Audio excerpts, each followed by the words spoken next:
6절에서 52절입니다.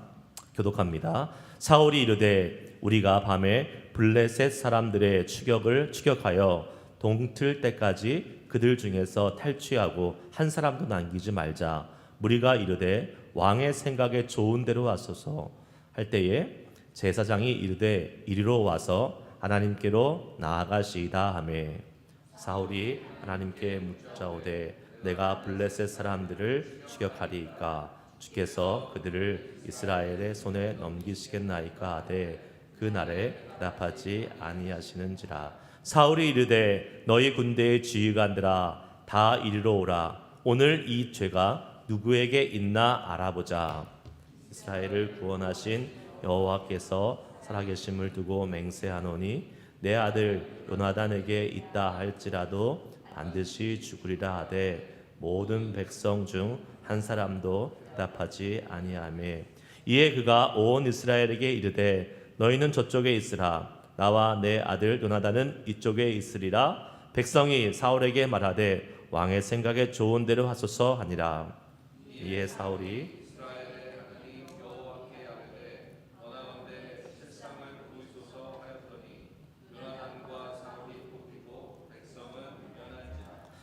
이르되 나와 내 아들 요나단 사이에 뽑으라 하였더니 요나단이 뽑히니라.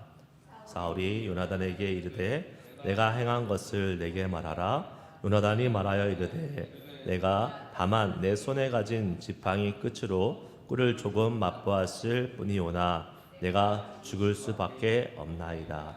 사울이 이르되 요나단아 내가 반드시 죽으리라. 그렇지 아니하면 하나님이 내게 벌을 내리시고 또 내리시기를 원하노라 하니 백성이 사울에게 말하되 이스라엘의 이 큰 구원을 이룬 요나단이 죽겠나이까 결탄코 그렇지 아니하니이다. 여호와의 살아계심을 두고 맹세하옵나니 그의 머리털 하나도 땅에 떨어지지 아니할 것은 그가 오늘 하나님과 동역하였음이니이다 하여 백성이 요나단을 구원하여 죽지 않게 하니라. 사울이 블레셋 사람들 추격하기를 그치고 올라가매 블레셋 사람들이 자기 곳으로 돌아가니라. 사울이 이스라엘 왕위에 오른 후에 사방에 있는 모든 대적 곧 모압과 암몬 자손의 가성과 에돔과 소바와의 왕들과 블레셋 사람들을 쳤는데 향하는 곳마다 이겼고 용감하게 아말렉 사람들을 치고 이스라엘 사람들을 그 약탈하는 자들의 손에서 건졌더라. 사울의 아들 요나단과 이스위와 말기수와 그의 두 딸의 이름은 이러하니 마따라의 이름은 메라비요 작은 딸의 이름은 미갈이며 사울의 아내의 이름은 아히노아미니 아히마아스의 딸이요 그의 군사령관의 이름은 아브넬이니 사울의 숙부 넬의 아들이며 사울의 아버지는 기스요 아브넬의 아버지는 네리니 아비엘의 아들이었더라. 다 같이 사울이 사는 날 동안에 블레셋 사람과 큰 싸움이 있었으므로 사울이 힘센 사람이나 용감한 사람을 보면 그들을 불러 모았더라. 아멘. 좀 길죠. 긴 본문을 읽으면 머릿속에 별로 남아있는 게 없습니다. 그래서 정신을 좀 바짝 차리고 읽자라고 했고 그래도 대충 어떤 내용인지는 우리가 또 생각하면서 기억할 수 있을 것 같아요. 본문의 내용을 요약해 보자면 요나단이 지금 이렇게 어떤 죄를 지은 사람으로 뽑히게 되고 사울이 죽이려고 하자 백성들이 죽이지 못하게 한 그러한 내용입니다. 간단하게 설명을 하면 그런데 오늘 이제 이 제목에서도 보듯이 백성의 구원자로 인정받은 요나단 사람들은 다 사울은 죽이려고 했는데 백성들이 못 죽이게 했어요. 그래서 이 백성들의 힘으로 사울이 어떻게 보면 요나단이 사울보다 더 나은 지도자로 인정을 받은 그러한 내용이라고 볼 수 있을 것입니다. 그래서 오늘 이 말씀을 통해서 우리에게 주시는 하나님의 교훈은 뭔지 다시 한번 살펴보고 우리가 함께 기도하는 시간 가지려고 하는데요. 처음에 우리가 한번 이 사울 왕의 그 실수를 한번 살펴보기를 원합니다. 무엇일까? 오늘 본문 말씀 36절에 처음에 보시면 사울이 지금 다시 블레셋과 싸우러 가기를 원합니다. 사울이 이르되 우리가 밤에 블레셋 사람들을 추격하여 동틀 때까지 그들 중에서 탈취하고 한 사람도 남기지 말자. 무리가 이르되 왕의 생각에 좋은 대로 하소서 할 때에 제사장이 이르되 이리로 와서 하나님께로 나아가사이다 하매.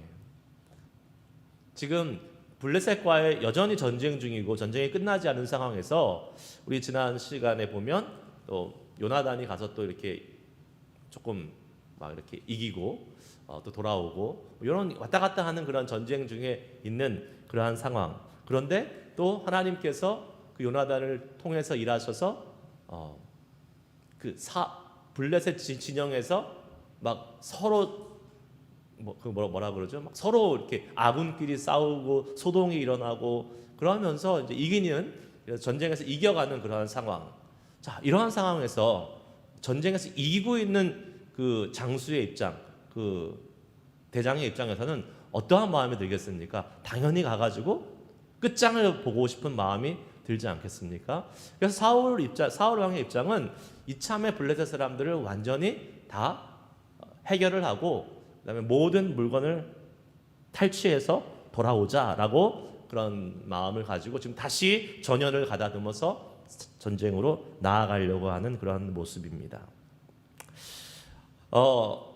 자, 이것만을 놓고 봤을 때는 여러분 사울 왕이 지금 잘하고 있는 겁니까? 잘못하고 있는 겁니까? 사울 왕이 잘하고 있는 건지 잘못하고 있는 건지 이것만 놓고 보면 사실 뭐 그렇게 특별히 문제될 거는 없어 보입니다. 당연하죠. 이방인, 그것도 하나님의 이름을 모욕했던 블레셋 이 악한 사람들을 하나님의 백성이 나아가서 전쟁을 통해서 물리치고 또 거기서 얻는 전리품들을 가지고 오는 것이 뭐 특별히 잘못될 것이 없어 보이는 것입니다. 그런데 여러분, 우리의 생각에 당연하고 괜찮아 보이는 것이라고 할지라도 그것이 당연하고 괜찮은 일이 아닐 수도 있다는 사실이에요. 그러니까 늘 하나님께 우리가 물어봐야 되는 것입니다. 우리가 괜찮아 보이는 것, 우리가 거룩해 보이는 것이 괜찮지 않고 거룩하지 않을 수가 있고요. 우리가 부정해 보이는 것, 우리가 좋지 않게 보이는 것이 하나님의 눈에 오히려 또 좋게 보일 수도 있다는 사실입니다. 참 애매하고 삶이 좀 피곤해질 수도 있겠지만 그렇지 않습니다. 이게 하나님 앞에 우리가 매 순간 물어보고 하나님의 뜻을 구해야 되는 이유가 거기에 있는 거예요. 자, 오늘 말씀이 그 정확한 예입니다. 어떤 것이냐면 당연히 블레셋 사람들을 무찌르고 가서 전쟁에서 이기고 돌아오는 것은 하나님의 뜻인 것 같지만 사실은 하나님이 허락하지 않으셨어요.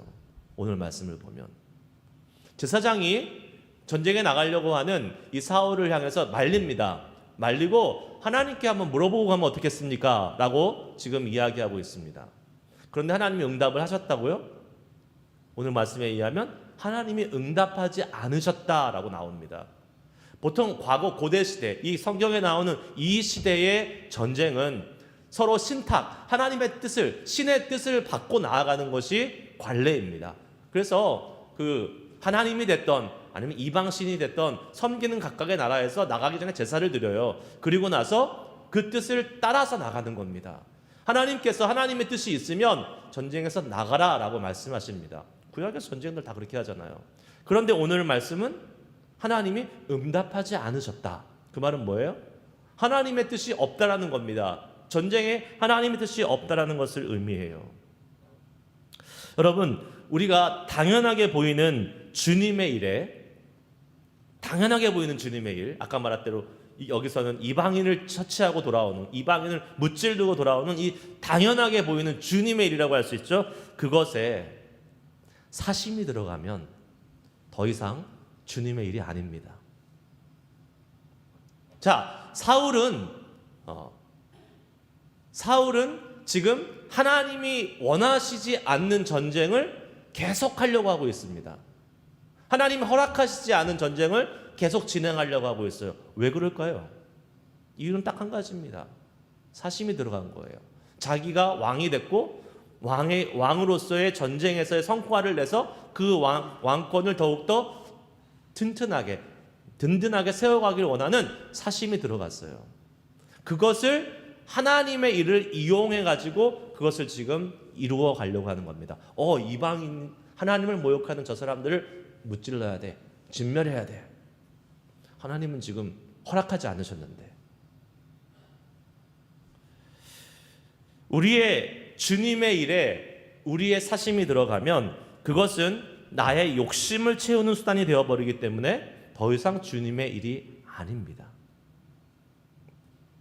그렇기 때문에 우리가 주님의 일을 할 때도 여전히 주님의 뜻을 물어봐야 되는 거예요. 여전히 물어봐야 되는 거예요. 그냥 디폴트라 그러죠. 오토매티컬리 그냥 딱 우리가 이거는 그냥 하나님이 원하시는 거야 이렇게 생각하는 것이 아니라 항상 하나님의 뜻이 있는지 없는지를 우리는 신중하게 물어보면서 한 걸음 한 걸음 나아갈 수 있는 그러한 우리의 믿음의 여정이 될 수 있기를 축복합니다. 제사장이요, 아까 말씀드렸듯이 지금 계속해서 자기의 욕심으로 전쟁을 이어가려고 하는 이 사울을 막습니다. 그리고 하나님께 물어볼 것을 제안합니다. 하나님 응답하지 않으셨어요. 더 이상 전쟁을 원치 않는다는 것을 의미하는 것입니다. 그런데 이게 자기의 욕심에 이렇게 한번 시움을 당하니까 사울은 계속해서 그 자기가 갖고 있는 그 우리가 뭐랄까요? 그 패러다임 아니면 프레임 그거에 쌓여가지고 계속 정확한 그 영적인 분별을 하지 못하고 자기가 갖고 있는 생각으로 이 일들을 계속 해석하면서 진행합니다. 하나님이 전쟁을 허락하지 않는 것이 마치 이스라엘 가운데 죄가 있기 때문에 전쟁을 허락하지 않는다고 자의적으로 해석했습니다. 지금 그거랑 아무 상관없어요. 실적으로 그런 경우도 있죠. 이스라엘 백성 가운데 죄가 있어서 전쟁에 나가서 지는 경우들이 있잖아요.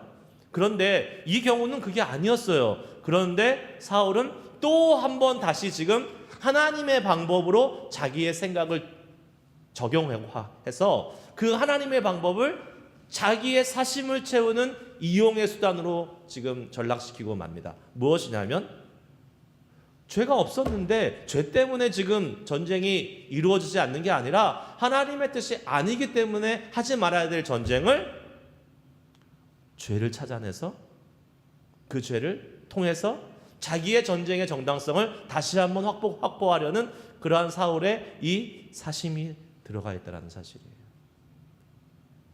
그래서 아주 성경적인 방법으로 지금 어프로치하고 있습니다. 사울은 어떻게 합니까? 예전에 그 아간의 그 죄를 밝힐 때 제비 뽑아서 그 아간을 이렇게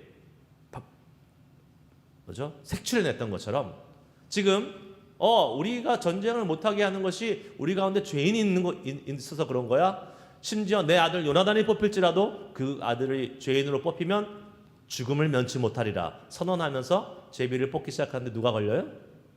요나단이 걸립니다. 요나단. 그리고 그 요나단을 죽이려고까지 하는 것입니다.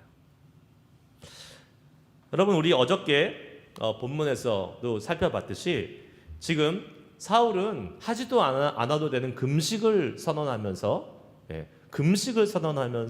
전쟁에서 이기고자 하는 그런 자기의 욕심을 표현합니다. 그럼 금식도 하나님의 방법이고 제비 뽑는 것도 하나님의 방법인데 무엇이 문제였습니까? 하나님의 방법이 문제가 아니라 그 동기, 그 목적이 문제였다라는 거예요. 여러분 하나님의 뜻인지 아닌지 자기의 뜻을 구하는 방법 그리고 그것이 금식이라면 그것은 잘못된 하나님의 뜻이 아닌 자기의 그 뜻을 이루기 위한 금식이라면 그 금식은 잘못된 금식이에요.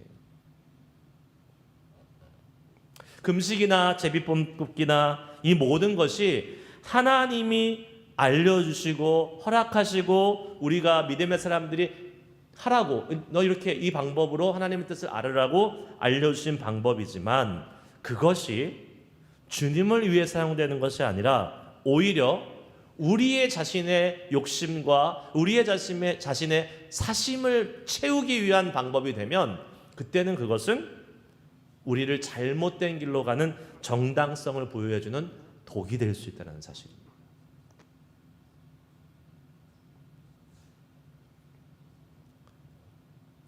아침부터 너무 헤비해요, 내용이.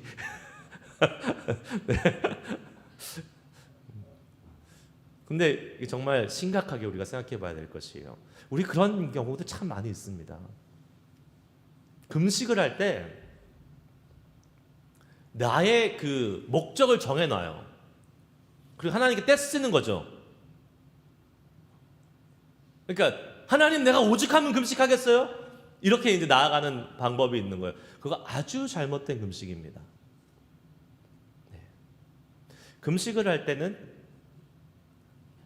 금식이 하나님의 방법이죠. 하나님의 뜻을 아는 하나님의 방법이고 하나님의 도움을 구하는 하나님의 방법인데, 그 첫 번째 단계가 뭔지 아십니까? 내가 정해놓은 그 기도의 제목을 이루기 위해서 하는 금식이 아니에요. 하나님, 내가 지금 제대로 기도하고 있는 겁니까? 이거를 구하는 게 금식이에요. 그래서 내가 꼭 이루어야 되는 그 기도의 제목이 있는데 금식하는 가운데 하나님이 그게 아니다 하면 금식을 통해서 그거를 내려놓을 수 있어야 되는 거예요. 그게 진정한 의미의 금식이에요. 잘못 생각하고 있어요. 많은 분들이 내가 원하는 것 얻어내는 방법으로 금식을 생각하고 있다는 거예요. 하나님 뜻이 아니면 어쩔 거예요.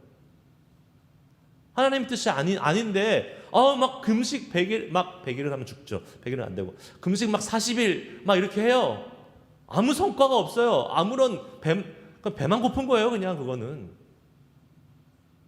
그리고 난 40일 금식했네, 뭐 며칠 금식했네, 이렇게 하는 거는 아무 의미가 없다라는 겁니다.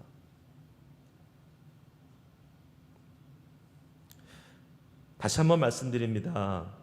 우리가 하나님이 허락해 주신 여러 가지 선한 주님의 거룩한 방법들이 있는데, 그것이 주님의 뜻을 알아가고 주님의 뜻을 이루기 위한 방법이 아니라 나의 개인적인 욕심을 이루기 위한 수단으로 그것을 사용하면 그것은 우리를 죄악된 길로, 잘못된 길로 가게 하는 정당성을 부여해주는 독이 된다는 사실이에요. 반대의 경우도 있습니다. 어떤 거요? 속되고 부정한 것이라도 할지라도 그것이 하나님을 위해서 사용될 때는 오히려 정결하고 거룩한 도구가 될 수 있다라는 사실입니다.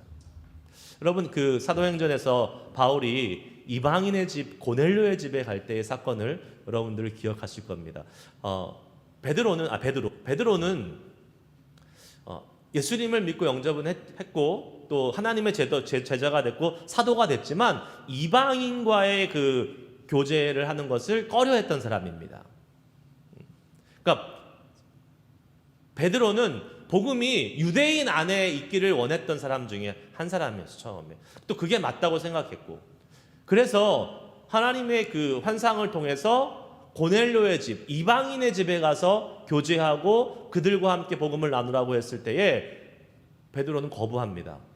거긴 내가 갈 데가 아닙니다. 어떻게 저 부정한 사람들과 함께 우리 이방인들과 함께 유대인은 우리가 교제할 수 있습니까? 그런데 하나님께서 무슨 환상을 보여주세요?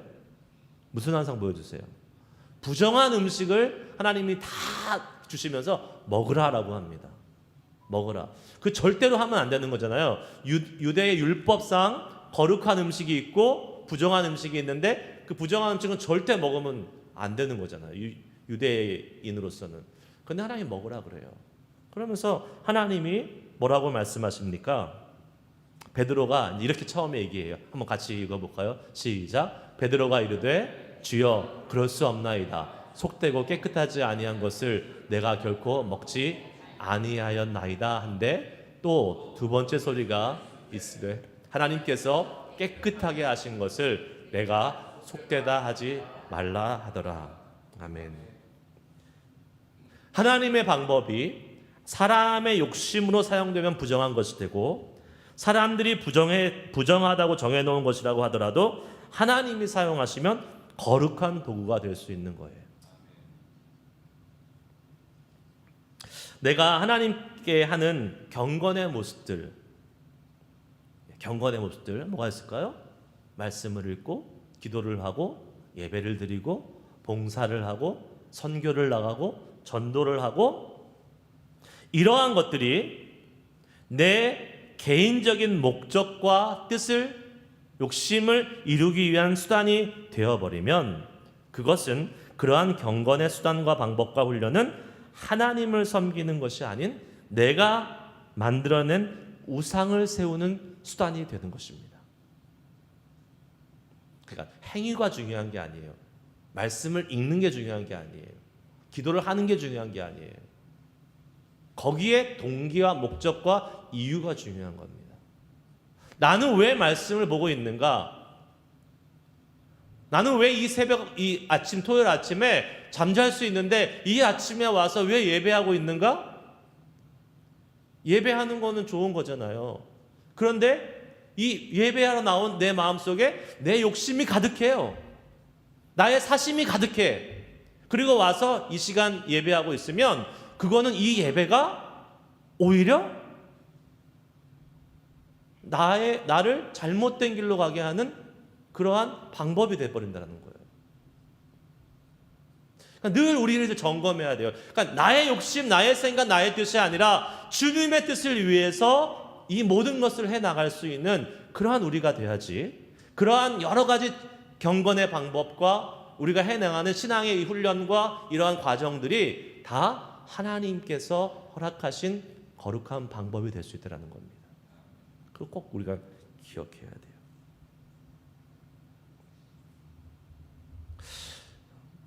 우리가요, 하나님을 섬긴다고 하면서 주님을 위해서 헌신한다고 하면서 사실 그것을 우리의 그 개인적인 어떤 목적을 위해서 이용하게 되는 경우들을 종종 볼 때가 있습니다. 그런데 여러분 잘 생각해 봐야 됩니다. 정말 우리가 이러한 모든 일련의 신앙적인 활동들, 말씀 보고 기도하고 예배드리고 선교하고 봉사하고 나아가는 이러한 우리의 모든 신앙적인 활동들이 정말 주님의 뜻을 이루기 위한, 주님을 기쁘시게 하기 위한, 주님의 목적을 이루기 위한 것인지를 분명히 우리는 체크하면서 살아야 돼요. 자칫 잘못하면 계속 거기에 나의 어떤 욕심이 들어갈 때가 많이 있어요. 그렇다고 여러분 이런 말은 아닙니다. 내 생각은 아예 아무것도 없어. 그냥 하나님이 원하시는 대로, 하나님이 뜻하시는 대로 나는 그냥 로봇처럼 따라갈래. 이건 또 아니에요. 하나님이 그걸 원하지 않으세요. 우리의 생각도 있어야 돼요. 우리의 주장도 있어야 돼요. 하나님은 우리를 그렇게 만들지 않으셨습니다. 우리가 선택하고 우리가 결정하고 우리가 생각하고 우리가 나아갈 수 있는 그러한 그런 선택의 의지를 주셨잖아요. 우리한테 선택권을, 자유의지를 주셨잖아요. 그러니까 내 생각과 내 주장도 있어야 돼요. 그래서 내 의지로 주님 앞에 헌신해야 되는 거지, 그냥 말 그대로 여기 다 로봇처럼 앉아 있어가지고 하나님 넌 이거 해, 너 이거 해, 너 이거 해, 그러면 아무 생각 없이 그냥 가는 거, 그게 하나님이 원하시는 모습이 아니라는 거예요. 하나님이 원하시는 것은 우리의 생각과 우리의 의지와 우리의 뜻을 가지고 주님을 섬기기 원하십니다. 그런데 그것이 뭐와 맞아야 돼요? 하나님의 뜻과 맞아야 된다는 거예요. 그것을 위해서 우리가 일련의 여러 가지 신앙의 훈련과 그러한 모습들을, 섬김의 모습들을 해나가는 것입니다. 그것을 위해서, 근데 우리의 생각과 우리의 뜻이 하나님의 뜻에 맞지 않으면 어떻게 해야 돼요? 내려놓고 빨리 수정하고 바꿔서 하나님의 뜻에 맞춰서 나아가는 그러한 모습으로 말씀도 보고 기도도 하고 예배도 드리는 거예요. 그러기 위해서 우리가 이러한 것을 하는 겁니다. 내 뜻이 아닌 주님의 뜻에 더 가깝게, 주님의 뜻에 맞게 우리의 삶이 빚어지기 위해서 우리는 신앙의 훈련을 해 나가는 거예요. 에베소서 5장 17절 말씀을 같이 읽습니다. 시작. 그러므로 어리석은 자가 되지 말고 오직 주의 뜻이 무엇인가 이해하라. 아멘. 어리석은 자가 되지 말고 주의 뜻이 무엇인가 이해하라. 그러니까 다시 한번 말씀드리지만 우리가 말씀을 읽는 것이 내가 나의 어떠한 그 소망을 이루기 위해서 말씀을 막 읽는 것, 사실 그것도 나쁜 건 아닙니다. 그런데 그게 전부가 돼서는 안 되고요. 거기서 머물러서는 안 되고, 그게 더 나아가서 내 뜻과 하나님의 뜻이 맞으면 제일 좋고, 그게 제일 좋아. 제가 제일 소망하는 단계예요. 내 뜻과 하나님의 뜻에 맞으면 제일 좋고, 그런데 내 뜻과 하나님의 뜻에 맞지 않으면 그때는 빨리 내 뜻을 내려놓고 하나님의 뜻으로 바꿀 수 있는 그러한 모습이 우리 가운데 있어야 된다는 거예요. 여러분, 기도할 때 여러분의 소원을 간절히 아뢰시기 바랍니다. 그냥 아무 생각이 없어요. 나는 아무런 소원도 없어요. 하나님이 그냥 알아서 다 해주세요. 이거 하나님 기뻐하지 않으세요. 내 뜻을 간절히 하나님께 아뢰세요. 하지만 그 뜻이 주님의 뜻에 맞지 않는다면 얼마든지, 아니요, 기꺼이 다 내려놓고 주님의 뜻으로 바꿀 수 있기를 축복합니다. 그게 쉽나요? 어렵죠.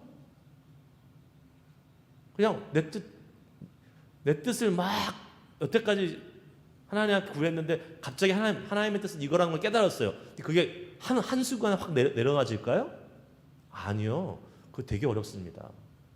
많은 스트러글이 있어야 돼요. 하나님과 많은 씨름이 있어야 돼요.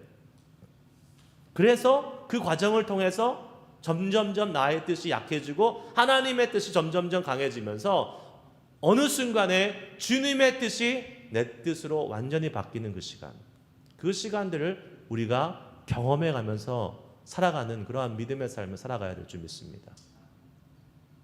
사울은요, 계속해서 자기의 뜻을 이루어가기 위해서 하나님의 이 방법들을 끌어다가 사용하는 실수를 오늘 말씀을 통해서 하게 됩니다. 요나단이 뽑혔잖아요. 제비뽑기라는 하나님의 방법을 통해서 요나단이 뽑혔어요. 그런데 그 요나단을 심지어 죽이려고 하게 됩니다. 금식도 잘못된 것이었고, 요나단을 제비를 뽑는 방법도 자기의 그 사심을 이루기 위한 방법을 했기 때문에 잘못된 것이었습니다. 여러분, 잘못된 종교의 행위, 관습이 무서운 겁니다. 잘못된 종교의 행위와 관습.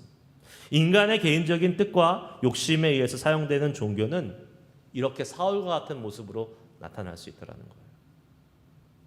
하나님을 영화롭게 하고 하나님을 올려드리고 주님의 뜻을 찾기 위한, 주님의 뜻에 가까이 가기 위한 방법이 아니라 나의 사심과 사리사욕을 채우기 위한 소모품으로 전락해 버릴 수 있다는 것입니다. 지금 사울은 그렇게 했기 때문에 요나단을 죽이려고 합니다. 죽이지도 않아도 될. 오히려 요나단 잘했어요. 필요 없는 금식 안 하고 꿀을 찍어 먹었고, 물론 알지도 못했지만, 금식이라는 명령이 있었던 걸 알지도 못했지만 꿀을 먹어서 눈이 밝아졌고 힘을 얻어서 열심히 싸움했잖아요. 그러니까 요나단이 죽을 이유는 없는 거예요, 사실은. 그런데 사울은 이 종교적인 잣대를 대다가 금식하라 그랬는데 왜 금식 안 했어? 너는 죽어야 돼. 이렇게 된 거잖아요, 지금. 종교적 행위, 여기에 집중하고 여기에 초점 맞춰진 것이 얼마나 무섭다는 것을 여러분, 우리는 기억해야 됩니다. 우리의 신앙생활에도 마찬가지예요. 여러분, 우리가 아무 생각 없이 그냥 이 종교적 행위만 가지고 신앙생활을 할 때는 얼마든지 이렇게 바뀔 수 있습니다. 예배도 마찬가지예요. 예배에 아무 의미가 없이 그냥 예배에 와서 앉아있을 수가 있어요, 얼마든지. 그건 종교의 행위예요, 행위. 근데 거기에 주님을 향한 마음을 담고 주님의 뜻을 알고자 하는 소망을 담고 나의 마음을 담아서 주님 앞에 나아갈 때에, 그때야 비로소 그것이 거룩한 하나님을 향한 예배가 되는 것입니다. 여러분, 함부로 우리가 종교적인 잣대를 대면서 이것은 맞고 저것은 틀리고 이거 사울처럼 이렇게 하면 안 됩니다. 특히 자기의 사심을 가지고 자기의 기호를 가지고 자기가 좋아하고 좋아하지 않는 것을 가지고 종교의 잣대를 막 이렇게 대면서 성경의 잣대를 대면서 이건 맞는 거야 틀린 거야 막 이렇게 얘기하면 안 된다는 거예요. 옛날에 제가 말씀드리잖아요. 예전에 교회에서 무슨 드럼을 치고 기타를 치고 이거는 뭐 말도 안 되는 일이었잖아요. 옛날에 그랬잖아요. 죄라고 그랬어요. 아니 어떻게 세상에서 사단이 쓰는 악기를 가지고 가서 그 세큘러한 그런 악기를 가져서 교회에 거룩한 곳에서 한다고. 왜 그랬을까요? 그때는 그렇게 믿었겠죠. 왜요? 자기들은 불편하니까. 그때 그분들은 그냥 조용하게 찬송가나 오르간으로 피아노나 오르간으로 하는 게 편하고 좋고 그게 맞다고 생각했으니까. 근데 그런 겁니까? 지금은 오히려 기타 안 치고 드럼 안 치고 피아노만 치고 있는 교회는요 다 지금 어떻게 되고 있어요? 문 닫고 있어요.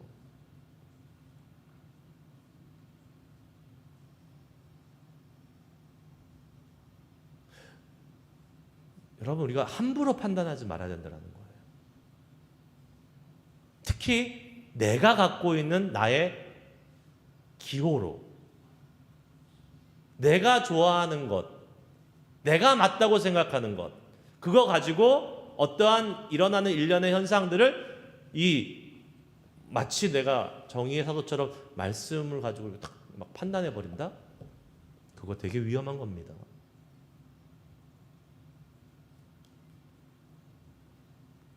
함부로 정죄하면 안 돼요. 특별히 내가 좋아하고 선호하는 것을 내세워서 그것을 마치 주님의 뜻인 것처럼 다른 사람들을 정죄하는 데 사용하면 그것은 아주 위험한 일입니다. 사울은 요나단을 죽이려 했어요. 하지만 하나님의 뜻이 아닌 자기의 뜻을 위해서 말 그대로 지금 폭주해 가고 있는 이 사울을 하나님이 막으십니다. 어떻게 막으셨어요? 45절 46절 말씀 같이 읽겠습니다. 읽습니다. 44,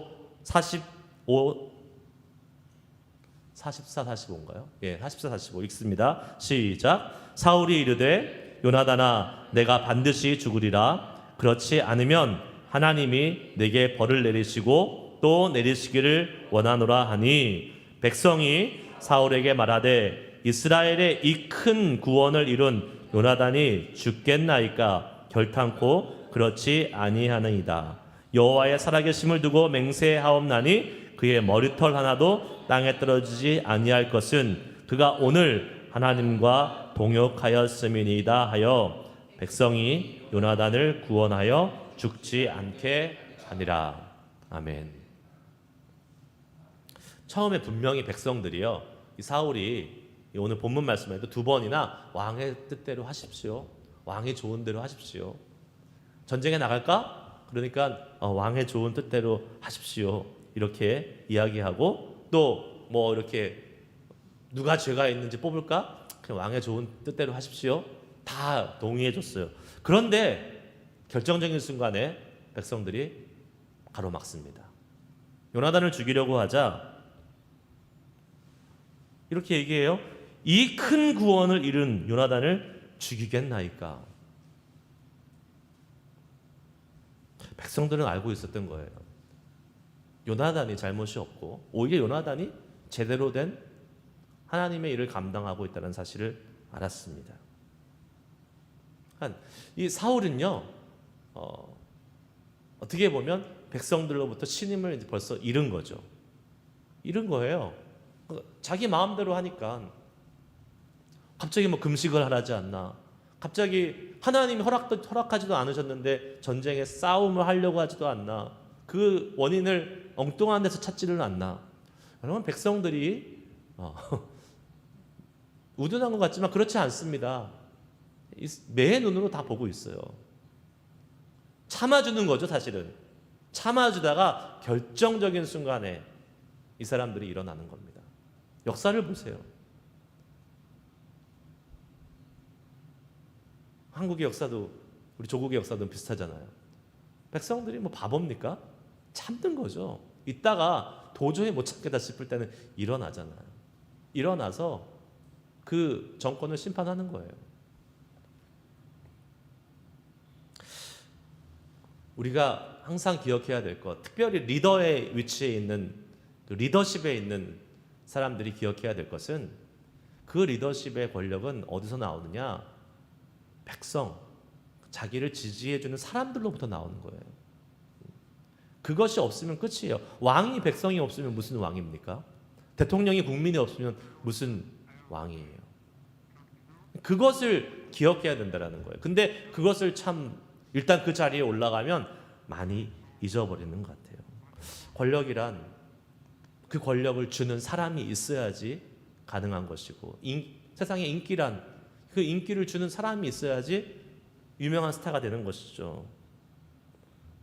그런데 여러분, 그것을 알지 못하고 깨닫지 못해서 한 방에 가는 경우들이 얼마나 많이 있습니까? 한 번의 실수로 완전히 그 대중이나 국민의 신뢰를 잊어버려서, 정치인 같은 경우는 정치의 인생이 끝나고, 연예인 같은 경우는 연예인의 인생이 그냥 한 번에 끝나버리잖아요. 한 번에 그냥 없어져 버리는 것. 그래서 우리가 어떠한 리더십의 자리에 올라가고 사람들과 함께 일을 해야 되는 그러한 자리에 있을 때는 늘 항상 겸손히 그 모든 자기가 행해 나가는 그러한 모든 일들이 그 사람들로부터 힘이 온다는 사실을 항상 기억해야 돼요. 교회에서도 마찬가지인 것 같아요. 목사가 특히 생각해야 될 건 그거예요. 목사가 교회의 리더십을 갖고 모든 것을 진행하고 결정하는 나가는 가장 중요한 위치에 있지만, 사실 목사는 성도가 없으면 목사는 의미가 없습니다. 똑같은 거죠.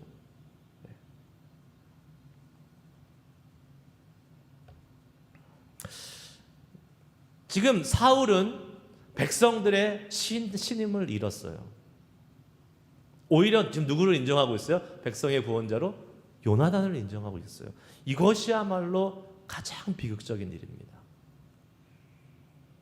리더십에 있는데, 리더가 됐는데 리더로 인정받지 못해요. 그런 경우들 여러분 보지 않으세요? 교회를 볼까요? 교회에 어떤 목사님이 오셨어요. 타이틀은 목사님이에요. 교인들이 인정 안 해. 무슨 일이 됐든지 간에 무슨 연유인지 모르겠지만 뭐 서로 간에 실수가 있었겠죠. 그런데 어느 순간부터는 행정적으로는 공식적으로는 그 교회 담임 목사님이에요. 그런데 교인들이 아무도 인정을 하지 않아요. 얼마나 안타까운 일입니까? 리더로 인정받지 못하고. 그런데 그게 그 리더한테만 불쌍한 일이 아니에요. 그 리더가 속한 공동체도 여전히 그 손해가 얼마나 많은지 모릅니다. 그런 말 있잖아요, 여러분. 마태복음 15장 14절 말씀 봅시다. 마태복음 15장 14절 시작. 그냥 두라. 그들은 맹인이 되어 맹인을 인도하는 자로다. 만일 맹인이 맹인을 인도하면 둘이 다 구덩이에 빠지리라 하시니. 아멘. 처음부터 맹인인 사람은 없습니다. 특별히 이런 영적인 그 믿음의 공동체에서 특별히 세움을 받은 사람들, 그게 뭐 단순히 제가 목사만을 이야기하는 것이 아닙니다. 평신도에서도 얼마든지 평신도 리더들이 쓰잖아요. 그런데 영적으로 어두워지면 맹인이 되는 거예요. 못 보게 되는 겁니다. 분간을 못 해요. 그러면 어떻게 됩니까? 일단 그 사람이 리더에 서 있어요. 그 사람이 리더에서 내려오기 전까지는 모든 사람들이 그 사람의 리더십 아래에 있는 거예요. 그러면 리더가 어두워지고 맹인이 되면 같이 함께 있는 사람은 정말 된통 고생하는 겁니다. 그런 경우들 여러분 보지 않으세요? 교회에 담임 목사님 한 분 잘못 세워가지고 그 담임 목사님만 존경을 못 받는 게 인정을 못 받는 게 아니라 같이 속한 모든 성도가 같이 함께 고생하는 거예요. 그러면 그런 경우들이 벌어질 수 있다라는 거예요. 그래서 뭐가 중요하겠습니까, 여러분? 뭐가 중요할까요? 우리는 리더를 위해서 꼭 기도해야 돼요. 꼭 기도해야 돼요. 정치적인 리더를 위해서도 반드시 기도해야 됩니다. 왜 그런지 아세요? 우리는 나라라는 국가라는 이 제도 아래 살고 있잖아요. 나라가 없으면 우리는 의미가 없어요. 그리고 이 지금 우리가 투표해서 뽑아놓은 이 지금 정치인들, 이 사람들이 법을 만들고 이 사람들이 법을 집행하면 그 영향력이 고스란히 누구한테 옵니까? 우리한테 오는 거예요. 저 사람은 저기 멀리 달나라에 있는 사람들이 아니에요. 그래서 우리는 국가와 나라를 위해서, 특히 이 위정자들을 위해서, 정치인들을 위해서 반드시 기도해야 되는 거예요. 그 사람이 믿는 사람이 됐든 아니든 좌파든 우파든 기도해야 돼요. 정말 중요한 문제예요, 여러분. 이게 나라와 민족을 위해서 기도하는 게 아니라 제가 말씀드리잖아요. 나를 위해서 기도하는 거라니까요. 이 나라가 엉뚱한 법을 만들었어요, 만약에. 그러면 그 피해가 고스란히 누구한테 가요? 우리한테 오는 거예요. 좋은 법을 만든다? 그러면 우리가 이 혜택을 받는 거고요. 교회도 마찬가지죠. 믿음의 공동체도 마찬가지죠. 우리에게 세워주신 하나님의 사람들, 목사가 됐던 아니면 뭐 당회원의 장로님들이 됐던 순장이나 리더가 됐던 우리가 함께 같이 그분들의 리더십 아래서 같이 함께 믿음의 공동체를 세워가고 있는데 그 리더가 맹인이 돼버리면, 영적으로 어두워지면 다 같이 고생하는 거예요. 그래서 결론은 뭐다? 여러분들 저를 위해서 기도하셔야 된다, 안 하셔야 된다? 하셔야 되죠. 결론이 그건 아닙니다. 네. 하지만 결론 중에 하나예요. 기도하셔야 돼요. 우리의 나라를 위해서. 바이든 정부를 위해서 기도해야 돼요. 여러분이 리퍼블리칸 공화당이라도 아무 상관없어요. 기도해야 돼요. 세움을 입었으니까. 여러분이 강단에서 정치 얘기하지 말라 그랬는데 여러분이 뭐 태극기 부대예요? 태극기 부대에서 뭐 저기 촛불 집회하는 사람들 싫어하세요? 아마 반대로 지금 촛불 전 잘 몰라서 촛불 팀이에요? 팀이. 근데 지금 그 뭐 윤석열 정부가 보수잖아요. 그러니까 됐어요. 그럼 기도하지 말아야 돼요? 아니요, 기도해야 돼요. 나의 정치적 상황은 그건 그거고 하나님이 세우신 리더를 위해서 기도해야 된다니까요. 그것이 우리가 사는 길입니다. 여러분 기도하셔야 돼요. 리더를 위해서 기도하셔야 돼요. 특별히 정치적인 리더와 영적인 리더를 위해서 기도해 주시기 바랍니다. 기도하겠습니다. 우리 오늘 말씀을 기억하면서 두 가지 큰 주제가 있었어요. 하나는 하나님의 일을 나의 소욕을 위해서, 나의 사심을 위해서 함부로 끌어다가 쓰지 말자라는 겁니다. 주님의 뜻을 발견하기 위해서, 주님의 뜻을 알아가기 위해서, 주님의 뜻을 이루기 위해서 우리가 그 하나님의 일들을, 하나님의 방법들을 정말로 신중하고 조심스럽고 경건하게 사용해 가자는 겁니다. 그런 사람들 되기를 소망하면서 기도했으면 좋겠고요.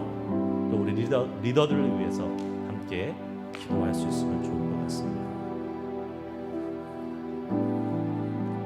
우리 이 찬양 한번 부르시고 하나님 주님의 뜻을 보게 하여 주시옵소서.